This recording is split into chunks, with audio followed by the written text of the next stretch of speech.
последние дни одно из ключевых наших министерств, а именно образования и науки, стало приковывать к себе все большее внимание относительно содержания учебников, методов преподавания, сложности задачи и в целом о качестве образовательных программ. Тема достаточно широкая и охватывает сразу несколько управлений и департаментов данного ведомства, но сегодня нам посчастливилось пригласить в студию нашей программы директора Центра образовательных программ Назарбаев интеллектуальной школы, человека, чье ведомство непосредственно занимается разработкой тех программ, по которым наши дети учатся в школе. Жанар Абдильдин, добро пожаловать в нашу студию. Жанар Нурбапашевна, в первую очередь скажите, я правильно сказал о том, что вы непосредственно разрабатываете вот эти программы, по которым сегодня учатся наши дети? Я хочу уточнить, что мы разработали те программы, по которым обучаются ученики только первых классов. Потому что в рамках обновления содержания образования, в рамках трансляции опыта Назарбаев интеллектуальных школ разработаны стандарты начальной школы, основной и старшей. И только первые классы, я еще раз повторюсь, обучаются по новым программам. Все остальные классы обучаются по действующим стандартам, которые были разработаны ранее и в котором мы не принимали участие. Хорошо, тогда сегодня будем говорить только о программе для первого класса, по которым обучаются сегодня вот наши дети. И поводом для нашей с вами встречи стало, ну я думаю, что вы понимаете, вот достаточно резонансное обращение одного из пользователей социальных сетей, которое вышло, ну, прямо непосредственно к министру образования с вопросом о том, что сегодня программы эти, которые разработаны для детей, задания, в частности, там даже были конкретные задания, о которых мы с вами обязательно сегодня поговорим, что они на самом деле очень непосильны для детей 6-7 лет, которые пошли в первую школу. Я знаю, что, ну, понятное дело, конкретным заданиям вы не имеете отношения, не разрабатываете, но непосредственно отношение имеете к самим образовательным программам. Да? Насколько вы считаете, посильны или непосильны, сложны или не сложны эти программы для наших с вами первоклассников сегодня? Ну, во-первых, когда программы разрабатывались, изучался международный опыт, изучался казахстанский опыт. К разработке программ были подключены учителя обыкновенных общеобразовательных школ, порядка 120 человек, 37 ученых из педагогических вузов всех регионов нашей страны были представлены в разработке этих программ. Кроме этого, мы помнили, что по этим программам будут обучаться, скорее всего, в большей степени 6-летние вот дети. Именно, да. Потому что сейчас тенденция такова, что в школу идут все-таки дети с 6, но по желанию родителей кто-то с 7 лет, кто-то с 6 лет идет. Поэтому это, конечно, все держалось во внимании. Кроме этого, были проведены исследования, анализ, скажем так, например, такого международного мониторингового исследования, как TIMSS, потому что мы, как Казахстан, принимаем участие в этих мониторинговых исследованиях. И, конечно, нам было интересно, какие задания предлагаются сверстникам наших детей во всем мире. И весь этот опыт был учтен, и мы постарались учесть, конечно, все эти тренды, скажем так, современные. Это понятно, да, международные тренды, они нужны, без них никуда. Но насколько они были адаптированы к менталитету наших детей? Во-первых, программы соответствуют возрастным особенностям детей. Программы несложные, потому что программы очень интересные. Реализация этих программ предполагает деятельностный подход, то есть активное вовлечение ученика в свой познавательный процесс. Программы сформулированы как система цели обучения. Так. Если раньше звучали просто такая-то тема, то сейчас есть конкретные цели обучения, которых должен достичь каждый ученик. Цели обучения звучат как глаголы по таксономии Блума. Ну, наверное, для вас, может быть, не совсем знакомо. Ну, конечно, таксономия Блума, таксономия Блума. Немножко расшифрую. Таксономия Блума, она строится на мыслительных операциях. Знать, понимать, применять, анализировать, синтезировать, оценивать.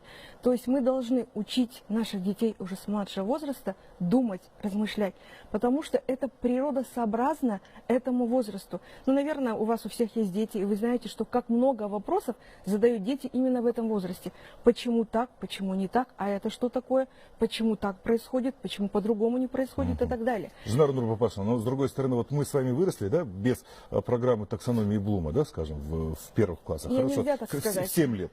Но тем не менее, я думаю, что это, ну, не так существенно повлияло на наше с вами развитие. Нельзя так сказать, что мы не выросли на таксономии Блума, потому что всегда в школе нас учили думать, размышлять, делать какую-то оценку.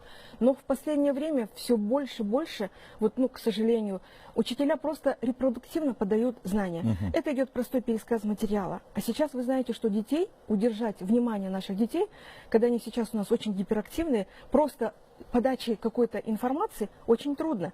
Ребенок должен постоянно, ему должно быть интересно, а что сейчас произойдет, или почему-то так, или почему по-другому. Поэтому программы разработаны именно с этой точки зрения. И вот те вопросы, которые звучат и в программах, и которые звучат в учебниках, потому что все учебники разработаны на основе новых программ. И все издательства представляли свой учебно-методический комплекс, УМК или учебники, мы говорим, именно разработаны в соответствии с нашими программами. Так. И постарались этот деятельностный подход включить во все задания учебников. Ну, что это значит? Ну, например, есть такие рубрики «Подумай», «Исследуй», «Сделай простой эксперимент». Как ты думаешь, будет ли твой прогноз верным? Если нет, то почему? То есть, если мы не будем заставлять ребенка все время думать над такими вопросами, в конце концов мы получим взрослого человека, который не думает нестандартно, не анализирует, который привык делать какие-то просто прямые указания. Понял. Скажите, насколько сложна эта программа сегодня для 6-летнего ребенка? То есть с психологами, с родителями, Да, с конечно. учителями? Теми, кто, скажем, привык по классической системе обучать еще с советского времени, да? Ну, как я уже говорила выше, что в разработке принимали учителя простых общеобразовательных школ. Это первое. Второе. Наш стандарт прошел экспертизу в Институте гигиены Москвы, где она тоже признана, в принципе, здоровьесберегающей программой. Оценку нашей программе дал Нидерландского института разработки куррикулума. То есть тоже признали, что стандарт является здоровьесберегающим и что он соответствует этому возрасту. Кроме этого, вот я хочу вам сказать, что существует два, наверное, полярных мнения. Кто-то говорит, что программа очень легкая, вот между прочим, кто-то говорит, что программа сложная.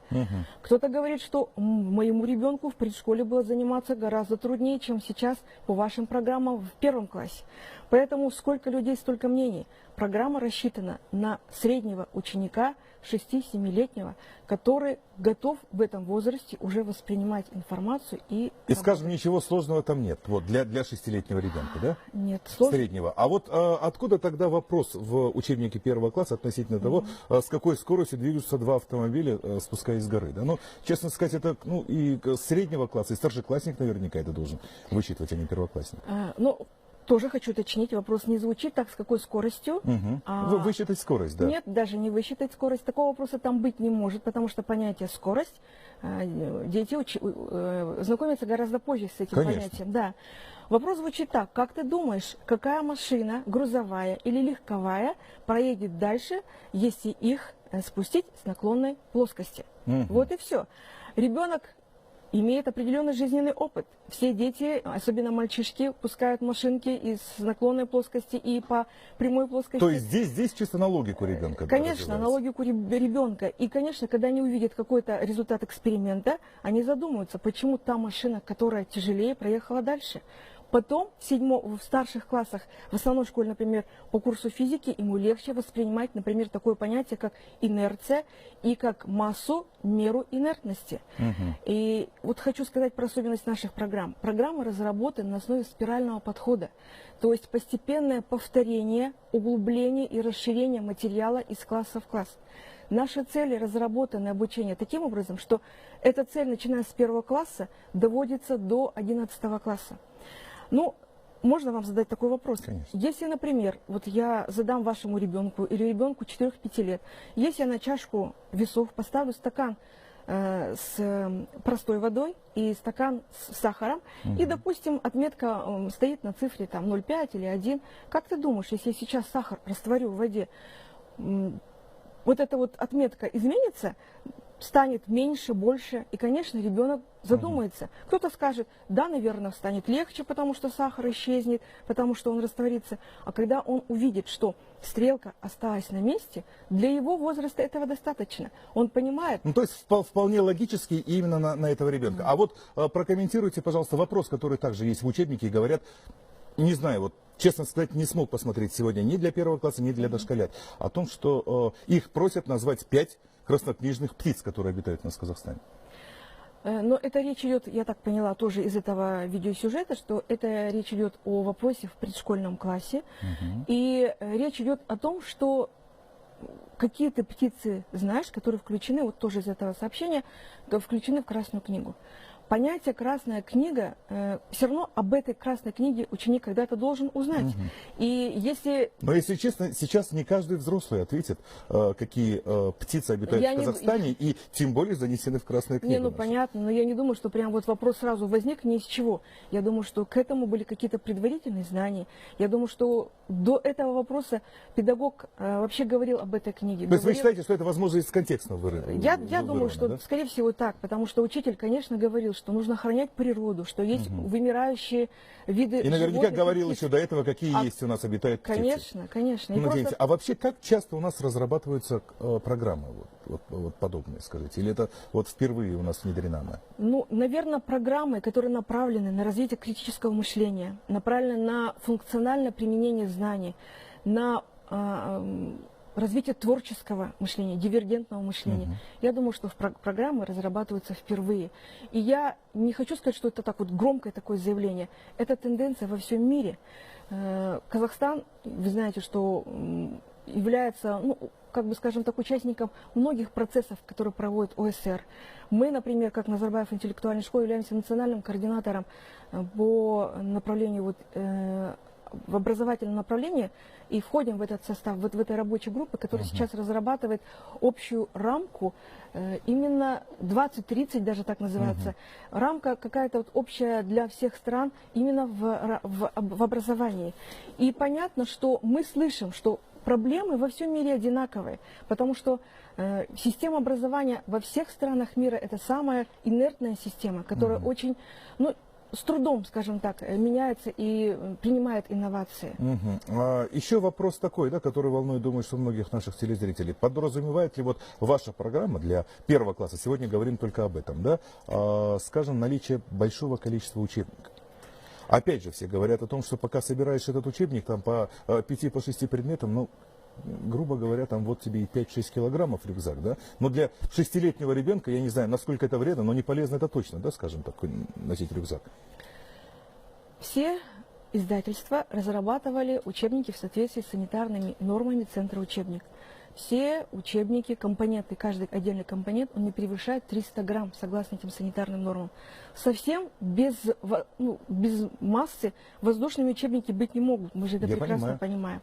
И всегда учебники имели определенную массу, и всегда портфель ученика имел определенный вес. И поэтому нельзя сказать, что раньше ученик, я сама была ученицей, вы были, и мы помним, с какими портфелями мы ходили. Раньше мы их несли просто в руке, а не несли там, скажем так, как в качестве рюкзака. И я сомневаюсь, что все первоклассники сами идут в школу. Им помогают бабушки, дедушки, ну, ситуации, мамы, знаете ли, папы. разные бывают, да. Да, ситуации бывают разные. И испокон веков в любом случае ученик шел с каким-то определенным портфелем, где лежали его принадлежности учебные для школы. И именно почему сейчас эта проблема вот так вот остро возникает, мне, конечно, не совсем тоже, если честно, понятно. Ну, будем так говорить, что количество учебников не сократится, это точно. Количество учебников... Соответственно, и вес учебников, рюкзака для ребенка. Как может сократиться, если для каждого предмета предусмотрен свой учебник? И как можно сократить учебник? Конечно, это зависит, наверное, от эффективной организации образовательного процесса в каждой школе. Есть школы, где обучение идет в одну смену, когда учебники не обязательно каждый день уносить домой, приносить в школу. Тем более, что в первом классе не предусматривается задание домашней какой-то работы. Когда мы говорим сейчас о других формах работы, работа в группе, в парах, то, может быть, один учебник несет сосед по парте, другой учебник несет его товарищ. То есть это, наверное, тоже зависит еще раз от какой-то продуманной организации образовательного процесса. Большое вам спасибо и удачи вам в вашей работе, потому что от вашей работы зависит на самом деле очень и очень многое. Я хотел бы напомнить о том, что сегодня в гостях нашей программы была директор Центра образовательных программ Назарбаев интеллектуальной школы Жанар Абдильдин.